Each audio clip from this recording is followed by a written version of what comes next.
Good afternoon. Well, the Labour Party conference is over. The second party conference of our governing Labour Party, a party that won the general election with a massive majority, but finds itself just 14 months in very deep and in many ways deserved trouble. It's been an extraordinary conference. I've been watching party conferences for half a century. Never before have I seen one name so dominate a conference, and the remarkable thing is it's somebody that isn't even a member of the Labour Party. Yes, it's me, Nigel Farage, and I thought the Mac cartoon on the front of today's Telegraph summed the whole thing up rather beautifully. The sketch was two delegates leaving the Labour Party conference, one saying to the other, next year we're going to the Reform conference because they don't talk about Nigel Farage all the time. It has been obsessive. Imagine waking up, checking your phone, and discovering that the political party you lead, the party that won a historic general election landslide less than a year ago, the party that's supposed to be running the country for the next 5 years, has just been overtaken in membership by Nigel Farage Reform UK. That is a nightmare scenario that Keir Starmer is currently living through, except it is not a nightmare, it is stone-cold reality. Reform UK has officially become the biggest political party in the United Kingdom, boasting around 270,000 members according to the live ticker on their website, whilst Labour has hemorrhaged approximately 100,000 activists since their election victory and now sits below 250,000. Let that sink in for a moment. Labour won the election, formed a government, and then immediately started losing members faster than a sinking ship loses passengers. Quick favour. If the political earthquake has you gripped, hit that subscribe button and smash the notifications bell. Over 94% of viewers haven't yet. It is free, takes literally 1 second, and keeps us bringing you the best political drama Britain has to offer. Massive thanks if you did. Right, let us dive into this absolute chaos. So here's a delicious irony that makes this story absolutely perfect. Labour won what many described as a historic victory in the last general election. They secured a massive parliamentary majority, swept the Conservatives out of office after 14 years, and Keir Starmer walked into number 10 presumably thinking he had the country's confidence for at least a couple of years. Fast forward less than 12 months, and his party has lost around 100,000 members. 100,000 people who were sufficiently enthusiastic about Labour to actually pay membership fees and get involved have looked at what the government's been doing and thought, you know what, I am done with this, and walked away. Now, Labour's being extremely cagey about the exact figures, keeping their membership numbers a closely guarded secret like they're protecting nuclear launch codes. Their spokesman gave the classic political non-answer when pressed, saying their membership figures are published in their annual report and they do not give a running commentary throughout the year. Translation: the numbers are absolutely disastrous and we desperately do not want anyone knowing exactly how bad things have gotten until we absolutely have to tell you. It is a political equivalent of refusing to check your bank balance because you already know it is going to make you cry. The last annual report said that as of December 31st, 2024, the party's individual membership stood at 333,235. That was already down significantly from previous years, but now leaked figures suggest they are below 250,000. That is a catastrophic collapse of over 80,000 members in less than a year of actually being in government. To put that in perspective, at the end of December 2019, just after Jeremy Corbyn's disastrous election defeat that everyone said would doom Labour for a generation, they had 532,000 members. So under Corbyn, even after the worst election result in decades, they had more than double the membership they have now under Starmer. How on earth do you manage that? Meanwhile, Nigel Farage is presumably somewhere absolutely loving every second of this. Reform's live membership ticker shows around 270,000 members and climbing. That ticker must be the most satisfying thing for Farage to watch, knowing that every few minutes another person joins his party whilst Labour continues bleeding support. He said, with what I imagine was an absolutely massive grin on his face, that as I have suspected for some time, Reform has overtaken Labour to become the largest political party in British politics, describing it as a huge milestone on their journey to win the next election. Now, some people might argue that membership numbers are not everything, that what really matters is votes in elections, and they would have a point. Except membership numbers directly translate into campaign capacity. Members knock on doors, deliver leaflets, make phone calls, donate money, organize events, and create the grassroots energy that wins elections. Labour's massive membership under Corbyn, despite his electoral failures, gave him an activist base that could compete everywhere.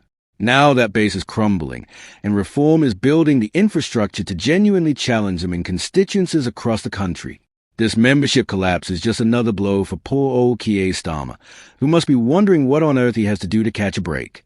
Rumours are swirling about his future, with growing signs of jockeying in the cabinet as various ministers position themselves for potential leadership contest. When ministers start jockeying for position less than a year into a government with a massive majority, you know things have gone spectacularly wrong. It is like the crew of a brand new luxury liner fighting over who gets to be captain whilst the ship's still in port. And the polls? Oh, the polls are absolutely apocalyptic for Labour. Some surveys are showing them in fourth place for voting intention. Fourth place, behind Reform, the Conservatives, and even the Liberal Democrats in some polls. That is not just bad, that is career-ending, party-destroying, historic humiliation bad. Fourth place means you are not even the main opposition anymore. You are just another minor party desperately hoping for relevance. For a governing party to be polling in fourth place less than a year after winning a landslide is genuinely unprecedented in modern British political history. The local elections coming up in May are increasingly seen as a key moment in whether the Prime Minister can hang on. If Labour gets absolutely battered in those elections, which based on current trajectory seems highly likely, there will be enormous pressure on Starmer to resign or face a leadership challenge.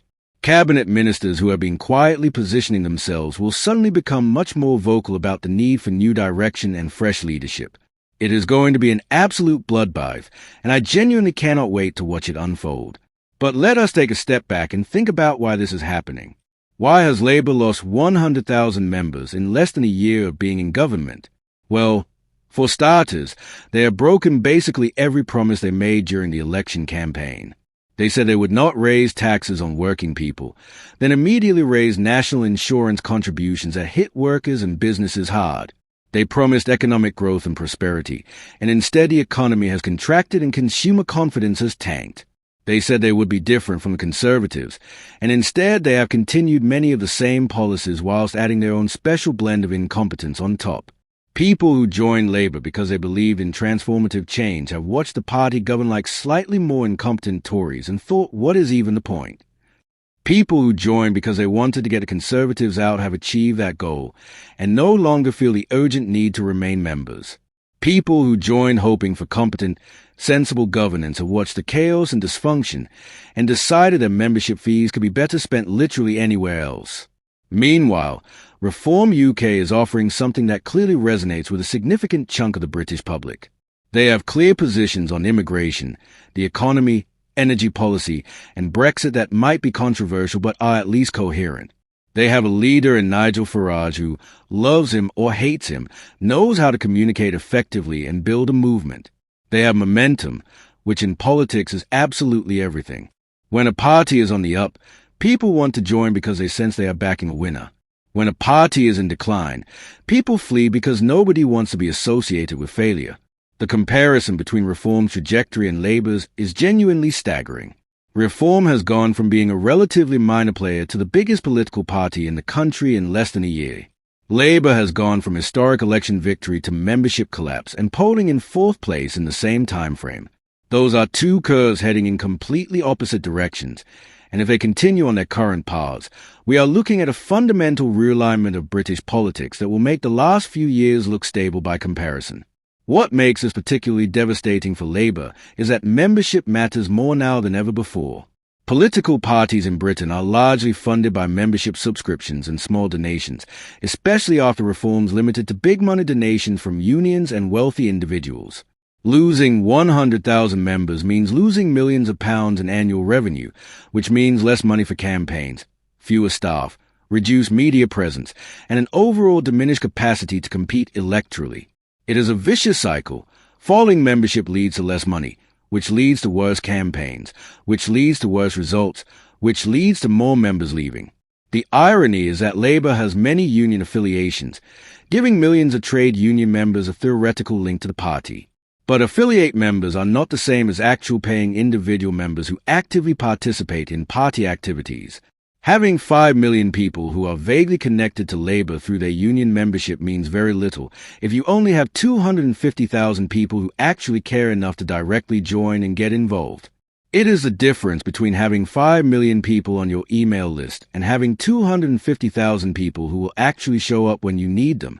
Some Labour loyalists will argue this is just a temporary blip, that membership naturally fluctuates, and that governing parties always struggle with activist enthusiasm compared to opposition parties. There is some truth to that. Governing is hard, involves compromises and disappointments, and naturally causes some supporters to drift away. But this is not normal fluctuation. This is a catastrophic collapse. This is a political equivalent of losing half your customers in 6 months.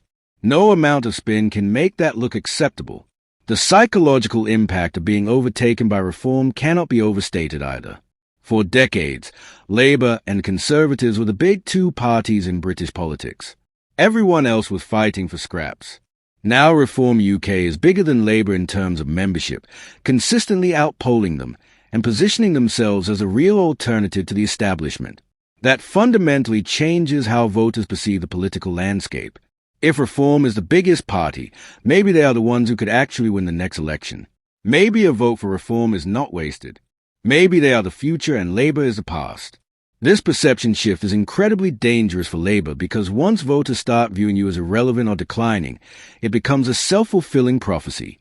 Why would talented people want to become Labour MPs if the party finished? Why would donors give money to a sinking ship?